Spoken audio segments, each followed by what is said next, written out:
her at the wedding, until the Duke claimed her before them all. The chapel had gone so quiet that Honora Liddell could hear the weak crackle of candle wax surrendering to heat. 100 London eyes had already done what London eyes did best, noticed everything, forgiven nothing, and arranged themselves into the kind of silence that functioned as cruelty. Her cousin, Celestine Vale, was radiant at the front of the church in pearl satin and inherited confidence, receiving admiration as naturally as breathing. The groom smiled down at her with the pleased bewilderment of a man who believed he had acquired beauty, influence, and ease in one expensive stroke. The family pews glowed with title, money, and approval. And Honora, standing near the side aisle in a gown that had been altered twice to disguise how old it truly was, understood too late that she had not been invited merely to witness the marriage. She had been invited to complete it. Not as kin, not as comfort, as contrast. Celestine turned during the signing interval with a brightness so artful it took the room a second to realize that her smile had teeth. "My dear Honora," she said, loud enough to travel, "you must come closer. Everyone has been asking after you." That was untrue. No one in such rooms asked after bankrupt merchant daughters unless ruin had made them decorative. Still, because refusal would have looked theatrical, Honora stepped forward. Celestine took her hand in a cousinly gesture that would have seemed affectionate to anyone too kind or too stupid to know better. "I was just telling Lady Norwin," Celestine continued, "how very bravely you have borne the change in your family circumstances. It cannot be easy to go from expecting a season of your own to being grateful for a pew." Soft laughter breathed through the nearest cluster of guests. Honora kept her spine straight. "Gratitude is usually easier than performance," she said. A few heads turned. Celestine's smile tightened for the span of a heartbeat, but she had prepared too carefully to be diverted. "Oh, but we must not let you stand hidden away." She released Honora's hand and let her gaze travel delicately over the older silk, the reworked hem. The gloves repaired so finely most people would miss it unless invited to inspect. "I told Mama this morning that family loyalty required we include you. After all, one never knows when a girl may need reminding that respectable connections survive even when accounts do not." The cruelty landed because it was delivered in the language of benevolence. Someone behind a fan made a sympathetic sound too false to be mistaken for sympathy. Honora felt heat rush into her face. Not the hot, foolish heat of tears, the colder kind. The kind made of humiliation, recognized too clearly to be escaped. She thought, absurdly, of her father's office before the collapse, of ledgers aligned in careful stacks, of his hands ink-stained and gentle, of the certainty with which he used to say that hardship revealed character faster than prosperity ever could. He had died before seeing how completely London could turn distress into entertainment. Celestine went on, because women who mistake impunity for elegance always do. "Still," she said lightly, "you do wear disappointment very prettily. Perhaps that will be useful." This time, the laughter spread farther. It was not loud. That made it worse.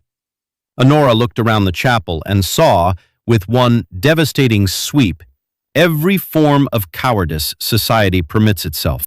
Women pretending discomfort while remaining exactly where the best view could be had. Men studying prayer books they had not opened. Elderly ladies exchanging glances that registered both pity and pleasure.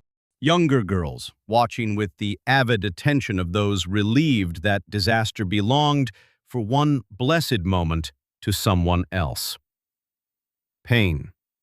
Silence. Public shame. She lowered her eyes, not because she was defeated, but because if she kept them raised 1 second longer, she might let the room see how deeply it had struck. That was when another silence entered the first one and broke its shape. It moved not from the back, where minor rescues are born, but from the front, from the section of the chapel where rank sat most comfortably because it seldom had to prove itself.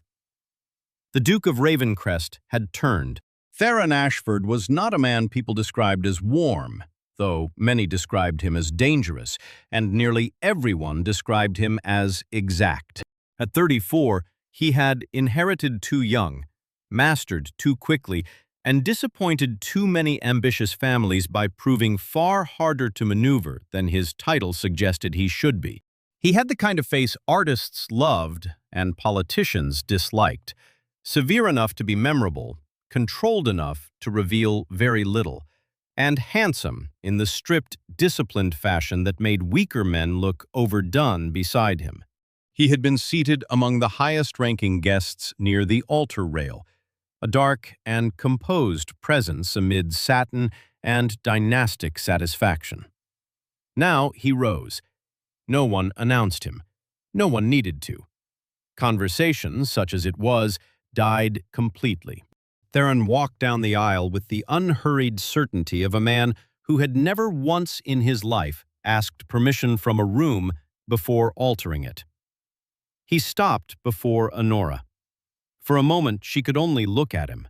She had met him twice in passing over the years, once at a musicale and once at a political dinner her father had attended before the ruin. On both occasions, he had spoken little and observed much. She remembered thinking then that he looked like a man perpetually measuring the exits. Now his gaze rested on her face with a clarity that felt almost indecent after the room's collective appetite. "Miss Liddell," he said. His voice was low, even, and impossible to misread. "Your Grace," Honora answered, because breeding survives even in disaster. He did not look at Celestine. He did not look at Lady Vale.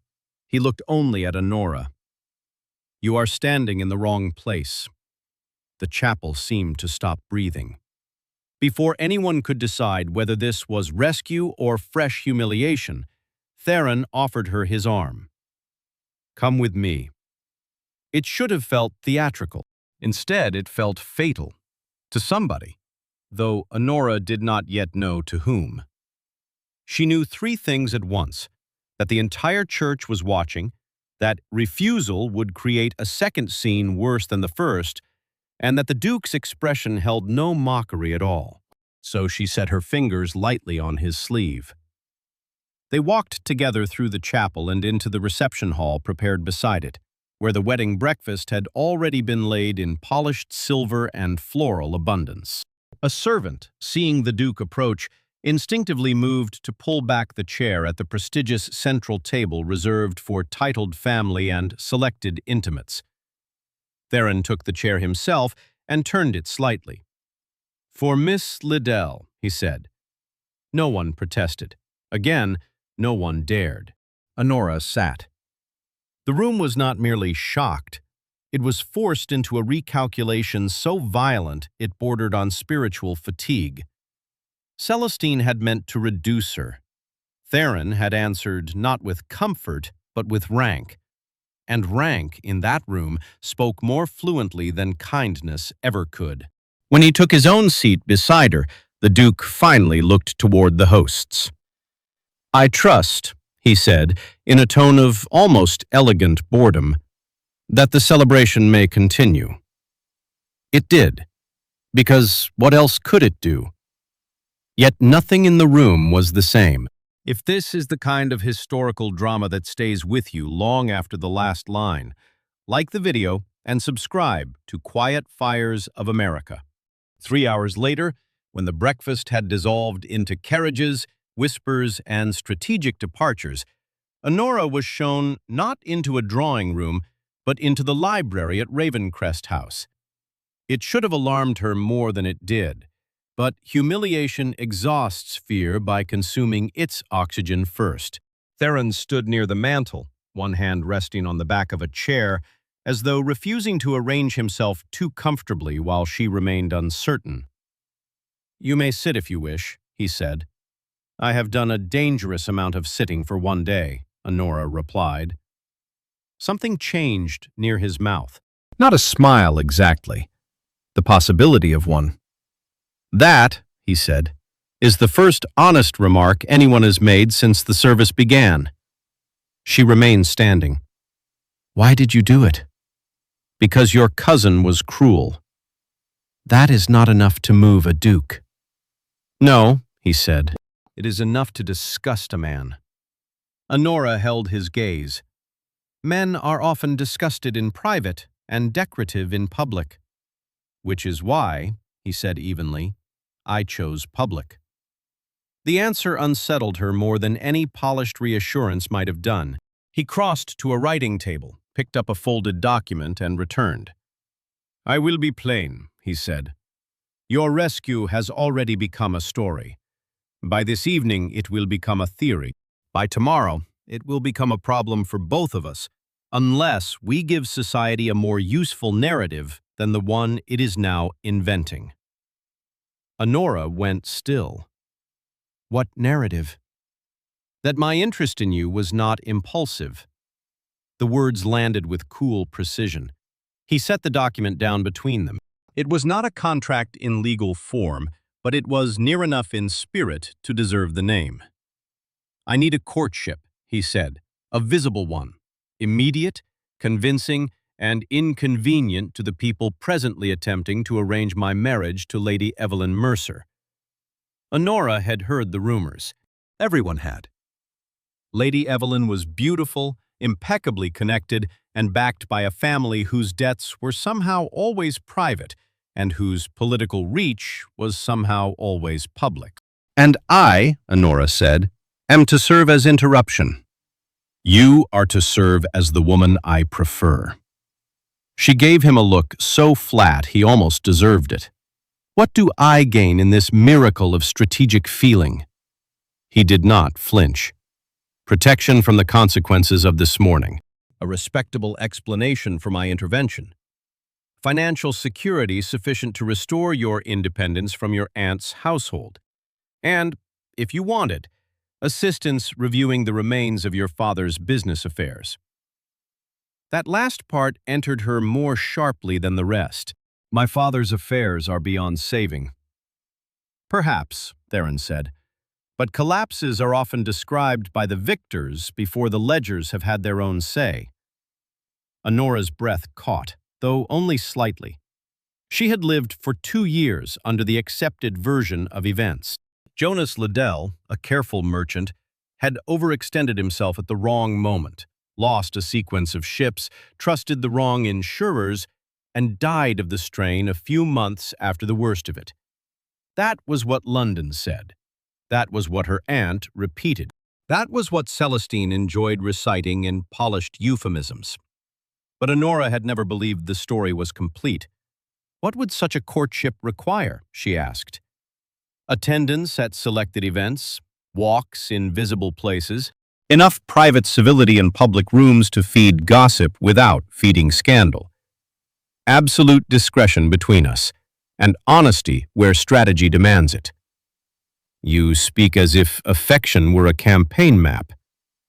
For many people in our world, he said, it is. That, too, was honest. He let the silence rest a moment before adding, I am not asking for gratitude, Miss Liddell. Only usefulness. Mutual usefulness. Honora almost laughed. A worse man would have softened the transaction with sentiment. Theron offered it as a transaction and trusted her intelligence enough not to perfume it. Then let us improve the language, she said quietly. I have had my fill of being useful to people who think that means I do not notice the price. His eyes sharpened. What language would you prefer? Terms, she said. If this is to be done, it will be done clearly. So they negotiated. She would have her own residence secured before the month was out, small, respectable, and in her name. He would settle a sum sufficient not to buy her silence, but to free her from dependence. He would not touch her reputation carelessly. He would not expect private tenderness in exchange for public protection. She would not deceive him if the arrangement ceased to serve her. He would share with her any information he possessed touching her father's collapse if she asked for it directly. When it was finished, Theron looked down at the paper, then back at her. You negotiate like a woman who has spent too long in rooms where men assumed she was not listening. Honora took up the pen. Most women have. By the end of the week, London had accepted the new story because London prefers the improbable when the improbable is endorsed by title. The Duke of Ravencrest had singled out Miss Honora Liddell for months, it was said. He had merely chosen the wedding to make his preference visible. No, they had met through old merchant connections. No, through a charitable committee. No, through politics. No, through music. The details shifted hourly. The effect remained the same. Honora was suddenly invited where she had lately been tolerated. It did not make the invitations kind. It made them strategic. She returned cards in elegant handwriting from a borrowed secretary's desk in the temporary townhouse Theron had secured for her. She attended musicales, small dinners, morning calls, and 2 crowded evenings at Almack's where every woman measured her dress and every man measured the Duke's expression for signs of folly. At first, the courtship was exactly what they had designed it to be: efficient, guarded, and oddly calm. Theron called when visibility required it. He danced when observation demanded it. He stood near enough at gatherings to cool open cruelty before it took full form. He did not smother her. He did not condescend. He listened in a manner so concentrated it sometimes felt more intimate than flirtation. It was Honora who first noticed that his reserve was not emptiness, merely discipline. He disliked waste in all its forms: wasted motion, wasted words, wasted allegiance.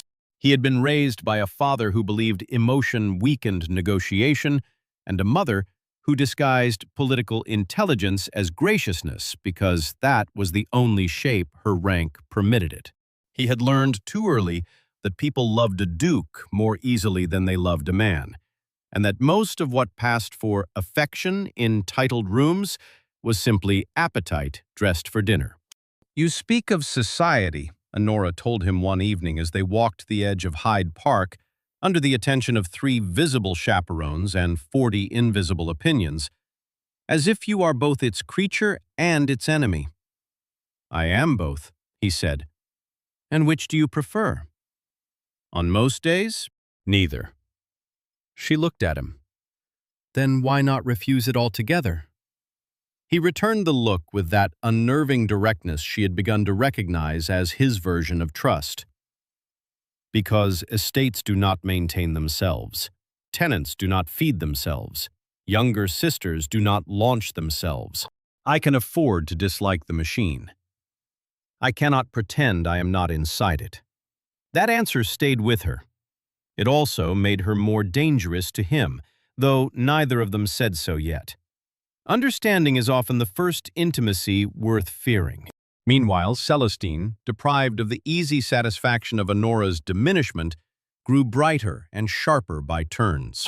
She smiled in public, sent notes too affectionate to be sincere, and hinted with maternal relatives that Ravencrest's sudden interest in a ruined merchant girl must have some hidden inconvenience behind it.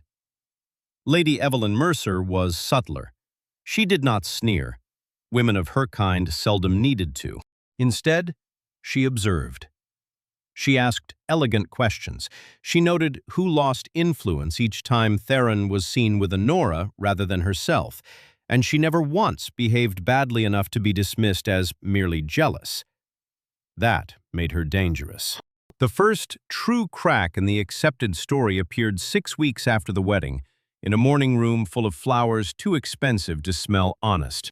Honora had called upon Lady Marchmont, an elderly widow who remembered better times for the Liddell family and enjoyed collecting information under the guise of preserving manners. Theron was late. Several younger women had gathered nearby, each pretending not to listen while listening absolutely. Lady Marchmont sipped chocolate and said, almost lazily, "Your poor father was terribly unlucky. Such a pity when commercial men are ruined just before larger houses profit from the debris." The sentence was offered as gossip. Honora heard warning. "Do you mean someone profited from my father specifically?" she asked. The widow lifted a brow. "My dear, I mean only that some failures occur with remarkable convenience for other people. One notices patterns at my age because there is so little left to notice but motive." Before Honora could pursue the point, Lady Evelyn entered. She wore pale blue and perfect composure. "How fortunate," Evelyn said, smiling. "I have been hoping to find you alone, Miss Liddell." No woman says such a thing when she means safety. The room shifted subtly. Fans slowed. Attention sharpened. Evelyn sat opposite Honora with the grace of a woman accepting tribute. "I wonder," she said, "whether you have considered the burden of occupying a place not designed for permanence." Honora folded her hands. "I find most places become tolerable once one sits down." A few women glanced away to hide surprise. Evelyn's smile did not move. Boldness is often mistaken for security. "And title is often mistaken for innocence," Honora said. That was the first time Lady Evelyn looked at her as though reassessment had become necessary. Later that afternoon, Honora repeated the exchange to Theron in his library. He did not seem surprised. "She is pressing," he said. "Toward what?" "Toward finding whether you can be frightened into retreat." "Can I?" His gaze lifted from the letter he had been holding. "No," he said. "I think you become quieter." She should have disliked how accurately he had seen it. Instead, she asked, "What is she protecting?" For the first time since the arrangement began, Theron hesitated. That hesitation was enough to change the room. "What do you know?" Honora asked. He set the letter down. "The Mercers carry more debt than they admit," he said. "Their political leverage depends on containing it. A marriage, to me, would steady 3 branches of their family interest at once. I refused last winter. Since then, I have been reminded, politely, relentlessly, that duty sometimes requires a man to accept arrangements larger than himself." "Blackmail?" "Not in form. In effect?" His silence answered. Honora walked toward the shelves, more to think than to move. "Then this arrangement was not merely convenience," she said. "It was shield." "Yes." "And you did not tell me because—" "Because I had offered you enough transaction for one day." She turned. "Do not decide for me what measure of truth I can bear, Your Grace." He inclined his head once, accepting the strike. "You are right." It was growing harder to remain merely strategic with a man who accepted correction without theatrics. That same week, a packet arrived at Honora's house. No signature, no proper seal. Inside lay a single scrap of copied account, a date from one of her father's final quarters, and 5 words written in a practiced hand. Mercer paper, Vale enforcement, ask Ledbury. Honora stared at it until the letters stopped feeling like ink and began to feel like a hand at her shoulder. Ledbury had once been her father's senior clerk. He had vanished into respectable obscurity after the bankruptcy. Theron wanted to send a man. Honora refused. "If someone is trying to frighten me with knowledge," she said, "I prefer to discover how much of it is true before your household learns it for me." So they went together, privately, in a closed carriage with discretion rather than spectacle, to a narrow counting office near the river, where Mr.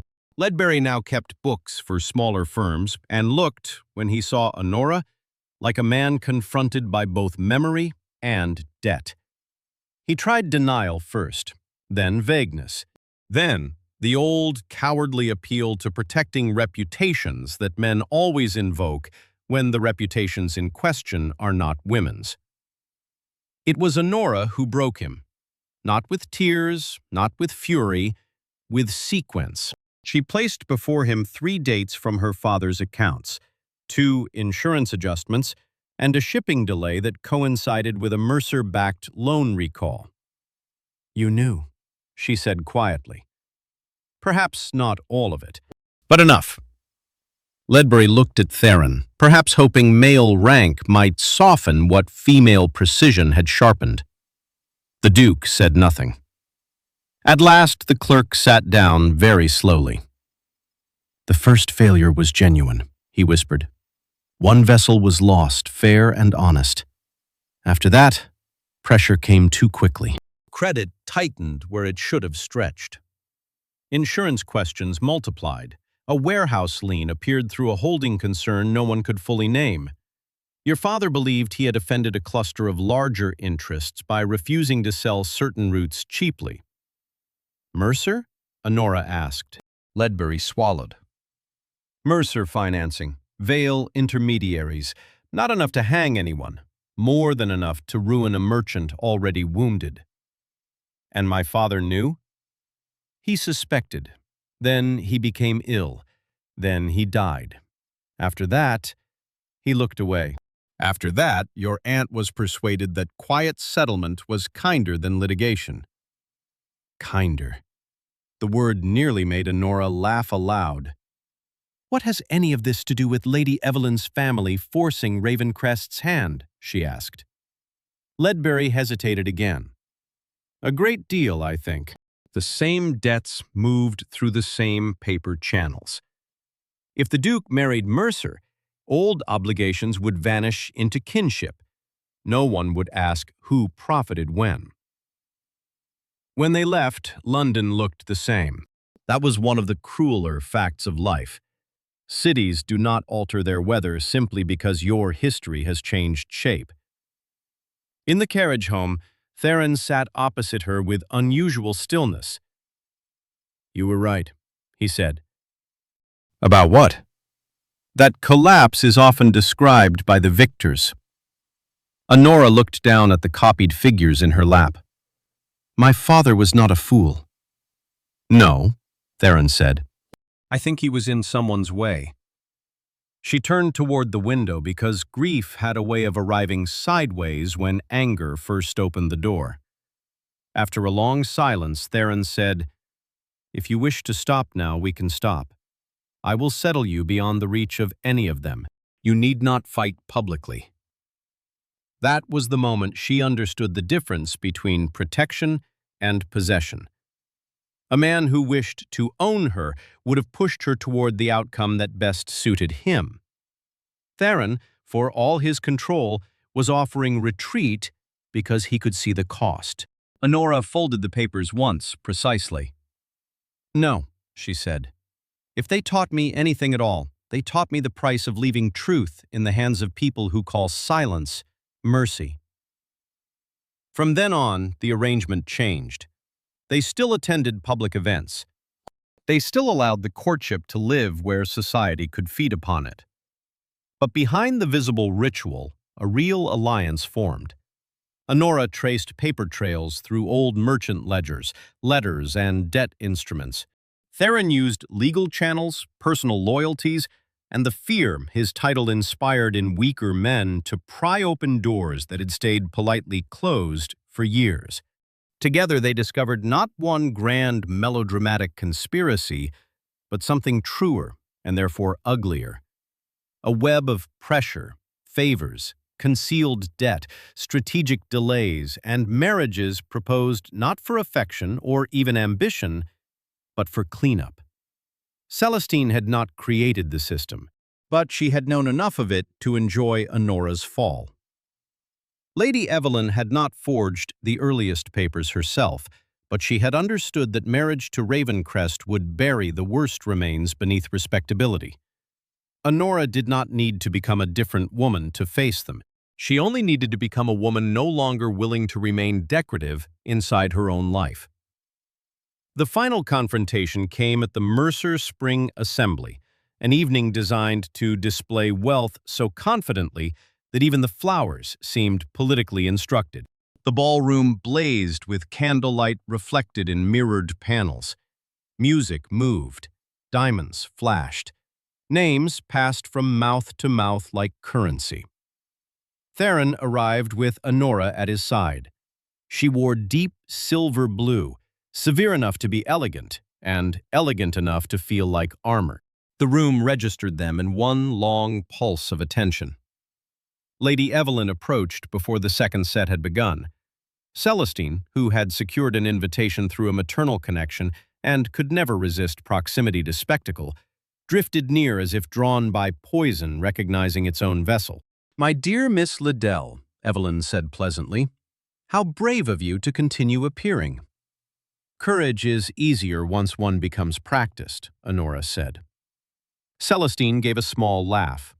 "Some of us had practice far earlier than others."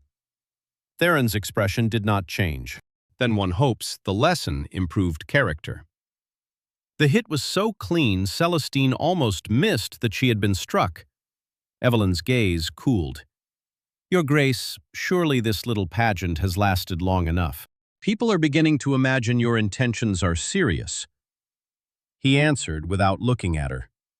"I would hate to disappoint their imagination."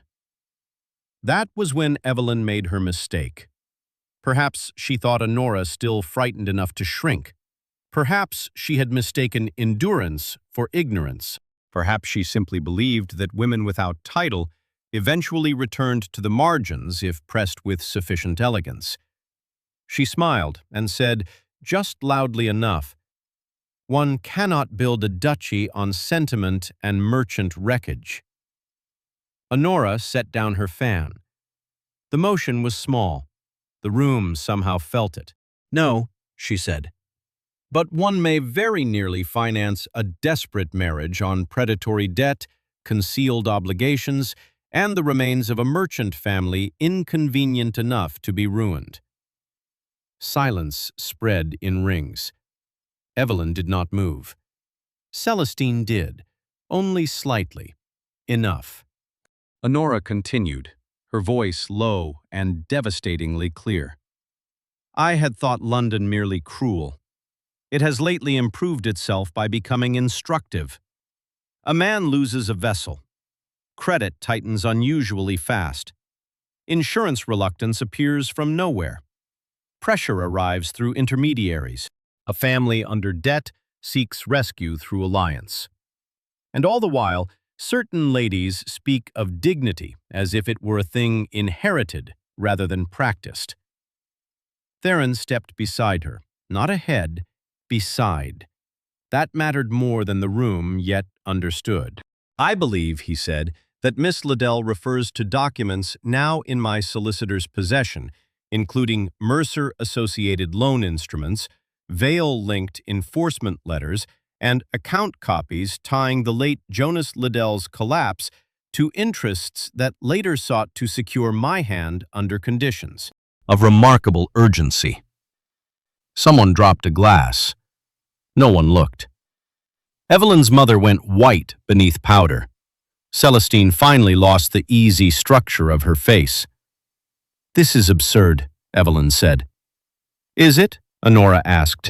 "Then your family will welcome review. The word of clerks and merchants against ours?" "No," Honora said. "The word of paper against appetite." That line traveled through the ballroom like flame through silk. Lord Mercer moved forward then, blustering toward authority, but Theron turned his head and said one sentence in a tone so cold it seemed to lower the room's temperature. "Choose very carefully whether your next step is denial or confession, my lord, because the first will compel the second in uglier company." The musicians had stopped. No one commanded them to resume. It was not a trial, not yet, but it was social death, or the beginning of it, and families like the Mercers knew very well how often that proved the more enduring form. Then came the final choice. The easier one, politically, would have been for Theron to let the exposure stand as leverage and retreat into dignified distance. He had protected himself. He had protected Honora.